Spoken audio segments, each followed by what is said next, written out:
So, if I'm gonna be honest with you, ever since my last video where I brought up how context changes things regarding vertical investment, I felt a little unsatisfied with how much I was able to talk about it, since it's genuinely such an important factor when advising others in a gacha game. And while I may have broke down the important bits, I think we should still sit down, one-on-one, and have a dedicated discussion on this, because any past, present, or future recommendation I or anyone else gives you on this game has to be viewed through the context of your account. Well, just throwing the word context doesn't really mean much to us right now. So let's iron out what creates the context of your account, and how that impacts the decisions that you make. The issue is, answering that question is, well, a little nuanced, since there are a lot of things that contribute to it. So we're gonna have to group some stuff up to make this more digestible. With that, I divide account context into 4 main factors. That being your goals, luck, preferences, and pre-existing characters. I believe it's these 4 things that dictate everything you do, from who you pull to what you farm, and most importantly, what information is actually relevant to you. Now that that's established, let's dive a little deeper into those topics, starting with your goals. Now this one may seem the most straightforward, but I believe there's a little more to it than others may actually think. Anywho, it's pretty clear to understand why your goals would impact your decision making, as how important the endgame is to you will naturally impact the weight of every decision. For instance, whether you just want to clear comfortably, or zero cycle, will ramp up the importance of each investment you make exponentially. However, I think it's important to remember that your goals can, and likely will, adapt as things change. I think with the nature of this game having multiple endgame modes requiring many different types of teams, it's actually very common for someone to, let's say, care deeply about clearing in little to no cycles for something like MOC, while maybe just looking to clear pure fiction. As such, it's pretty obvious that an account like that would gain little to nothing pulling someone who specializes in pure fiction, like the Herda. Furthermore, with the shift in balancing for anomaly arbitration, making zero cycling or even just 3-starring the knight stages far more difficult than doing so on the king and check stage, many people are starting to shift their goals for that game mode too. Considering the knights require 3 strong teams that hold 0 overlap with one another, this shift in balancing, not to mention the, let's say, aggressive shilling that's been appearing in the recent stages, has caused problems for even the strongest accounts out there. Thus, many are starting to lower their expectations of performance in night stages, and instead shift their priority to getting better clears on the king and check. Doing that would then heavily incentivize you to vertically invest into 1 strong team, as opposed to 3. You can already see that by making those small adjustments to your goals, there's already a shift in the type of decision you'll make, and the value of each pull. So then, making a clear goal for your account, and planning each decision with that goal in mind creates a huge difference between your account and everyone else's. On the other hand, our next topic is spoken about far less as a contributing factor to decision making, which is the importance of luck. And honestly, I understand why it isn't really brought up much in discussions, since it is single-handedly the hardest factor to evaluate and is highly unreliable. But unfortunately, luck can very easily change the direction of your account, which is a big impact on specifically pull priority. Now when I say that, your first thought might be, well, yeah, having bad luck will make something like vertical investment harder, or could lock you out of upgrades for a while. And while that's definitely true, I actually want to put emphasis here on good luck, and how it shifts the value of things dramatically. For this section, I'll bring up examples from my and my friends' accounts, since I think there's no better way to explain how luck changes things than to show it directly. So let me paint a picture here for you. Imagine you're me. You've just finished crying after completing the 3.4 story, watching the insane performance that Finon's voice actor provided us, and decided that Finon's gonna be one of your favorite characters. You plan to pull him. Now, unfortunately, you weren't happy with his E0 kit, and decided to pull for him and his E2 on a future rerun, deciding to pick up any teammates that may come for him in the future. And then 3.5 hits. And you hear Saridra is basically tailor-made for the guy. So you decide to, let's say, pre-order his team by picking up an easier Azir Saridra and then calling it a day. And then the second half of 3.6 hits. We start getting leaks of Cyreni's kit, which comes with a lot of Doom posting, but some of it is pretty funny, so it entertains you at least. But what really matters is that you start hearing that 3.7 will have Finon's rerun, something that you know you can't afford to pull on since High Sealand's drained a lot of your funds.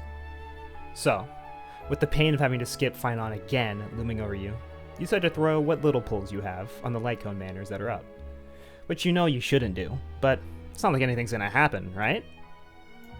And then something happens. Now there are two ways you can play this.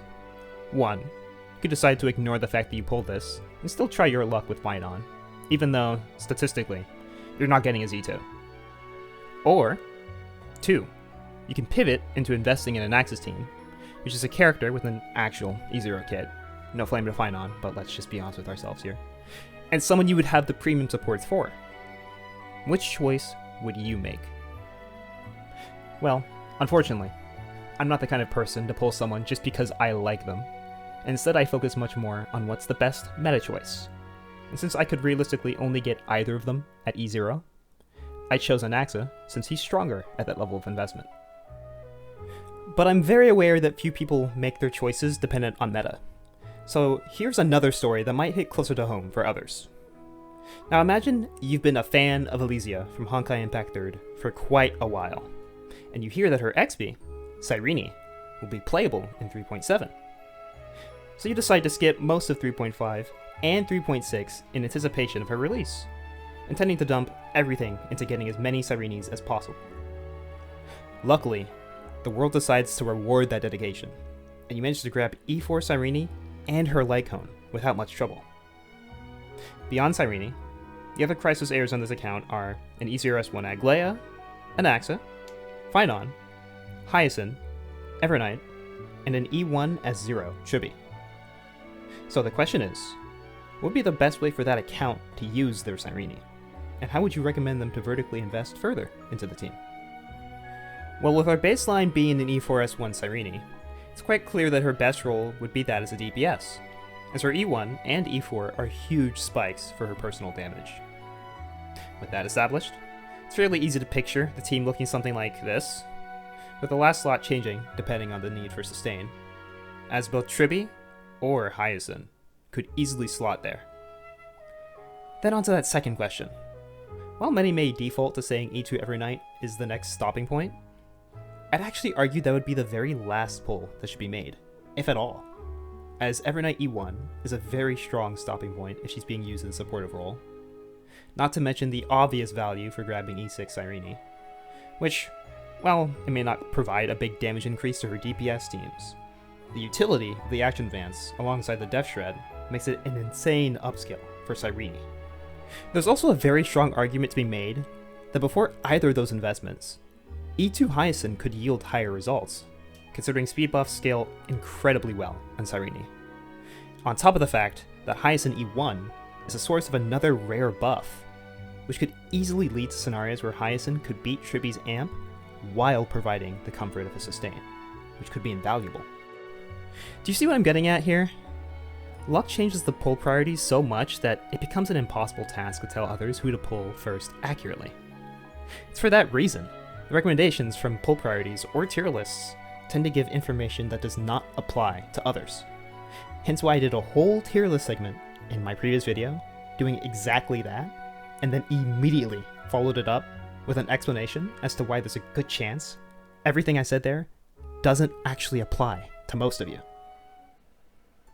But let's shift our focus here to something that has zero RNG, which would be player or enemy preference. Now I make that distinction because both sides will have preferences that will dictate which decision or characters will be more important. And it's very important to weigh both sides equally. Let's get the far easier one out of the way to describe, which would be player preference. This would basically sum up to what characters, endgame priorities, or relic optimization you would prefer to make. So beyond just listing out the characters you like most, it also involves other things, like forcing them in unfavorable scenarios, farming endlessly until you get an insane build for them, and much more. Decisions like this will mean that not only are you allocating more pulls to one team than other teams, but you're also using them in more content, which will require stronger gear as time passes. It's this imbalance that we make because of preferences that require you to adapt your decisions and pulls accordingly. But on the other hand, you've got enemy preferences, which is where enemies' strengths and weaknesses lead to some characters rising above the rest. Just to be clear, this goes beyond the shield mechanics that enemies will have for the new releases. I'm really talking about something inherent with how the teams function that makes them favorable in content. The character that gains the most from this concept is actually Casterus, as she's one of the few characters to get stronger in fights that have more aggressive enemies. This leads to situations where even though an enemy like Hule, a single target and quantum-resistant boss, should be horrible for Casterus, but because he just hits that many times, you get enough extra ults that she's among the best choices into that fight. It's this concept that makes it very hard to assess her, as she's a very feast or famine kind of character that excels in favorable matchups, while also being extremely replaceable to someone like RMC in unfavorable ones. While Casterus is certainly an outlier in this regard, I would like to bring up other examples, as concepts like this are seen in almost every modern DPS or team composition. For one, with the inclusion of Cyrene and her specific buffs to Chrysos heirs, characters like Anaxa and Mighty have changed their playstyle to follow a more burst damage profile. With their ability to save resources and dump them all in one big burst, plus their very high toughness damage, these two characters excel in situations where the enemy weakens themselves later into the fight, which can be seen through fights like Ecor, Sam, or the recent boss with Sparksy. Then you've got a character like Phynon, who has the very rare ability to action advance the enemy with his counter, allowing you to skip directly to favorable parts of the fight, like with Lygus or the Sting Bug. And we can't forget our free-to-play savior, Archer, who holds similar benefits to Anaxa and Mighty with his burst playstyle, but also benefits greatly from enemies that provide skill points, like Sam or Sparksy. There are many more examples out there. We'd be sitting here all day if we went down the list one by one. And finally, we've got our last segment for today: the influence that your pre-existing characters will have on decision making. I feel this point is actually growing in importance recently, as the constant upgrades being released for older archetypes have led to varying levels of investment by the time these upgrades are released. For instance, the revival of Dot with High Ceilings was huge for people who invested in Kafka and Black Swan beforehand, but led to very little value for those who never invested in the archetype. The same thing can be said about Break with Dahlia, and now Ashvale with Follow-Up. Speaking of Break though, I'd like to put more of a focus on it today, since it's getting a decent upgrade with Firefly Nova Flare, and a pretty good chance of both a Dahlia and Firefly rerun in 4.2. So many people might be considering investing into it soon. That being said, Break is an archetype that benefits a lot from very specific vertical investment stopping points, which makes it very difficult to recommend for others. Well, beyond the obvious of Firefly's disgusting E2, you have the very strong Fugue E1 that helps both with damage and breaking faster, Dahlia's signature that gives an undiluted and very valuable damage increase to herself and the break carry, Dahlia's E1 that helps a lot in Apocalyptic Shadow or niche fights that require you to break very quickly, then both Dahlia and Fugue's E2 that somewhat trivialize Pure Fiction depending on the carry. Even with all these strong vertical options, it's widely seen as better to grab Firefly E2 first, then grab vertical on the other two supports once you feel it necessary. But what if you were lucky? What if you already had some of those Eidolons or Lycones before? How would that change your pull priority? Now that is the situation that I was put in after Dolly's release, because for some reason, unknown to me, Break just loves me, and blessed me with both an E2S1 Fugue and Dahlia at a ridiculously low amount of pulse. Because of this, I had to figure out the best way to use them, so I looked at what I already have. Now my options were an E0S0 Firefly, an E1S1 Linksha, and an E1-S1 Rappa.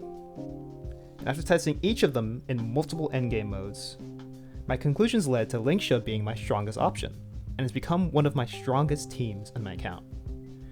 So because of what I already own, my Break team and investment into Break looks very different from most other accounts, and yet it's still extremely strong. Situations like this, where the combination of luck and pre-existing characters leads to very unorthodox allocation of investment, are actually more common than you may believe. So while it's valuable to understand what investment stopping points are strong, it's just as important, if not more so, to look at what you have and reflect on if that's best for you. After all this yapping, you must be thinking, what's even the point of giving recommendations at all if there are like 5,000 different things that can change the answer? Well, it's because you can get an answer that works for you. It just won't be from the general videos or tier lists that you'll see on the internet. That doesn't say they all provide zero value, as providing a rough map of where to place your pulls will always yield some innate value. But that's only under the condition that you view that information through the lens of your account. For those who actually need help, I suggest you share screenshots of your account to others, tell them your pull plans, then ask what would be the best way to invest further. There are plenty of Discord servers out there where people do exactly that, and there's a reason why asking for advice in this manner is seen as standard. That's because it works. So, for anyone who's stuck and doesn't know the best way to move forward in your account, trust me, there are many jobless people out there, just like myself, who'd be willing to help you out. Okay, I know saying this means nothing since this is my third video, but this is my longest video so far, and I am so down to never make them this long ever again. But, assuming I actually continue making content, which I do intend to do for now, I imagine I'm going to reference this video a lot, so I need to do it right.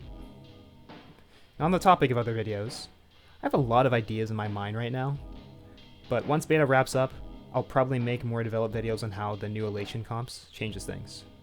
So look out for that after V5. Anyways though, bye-bye!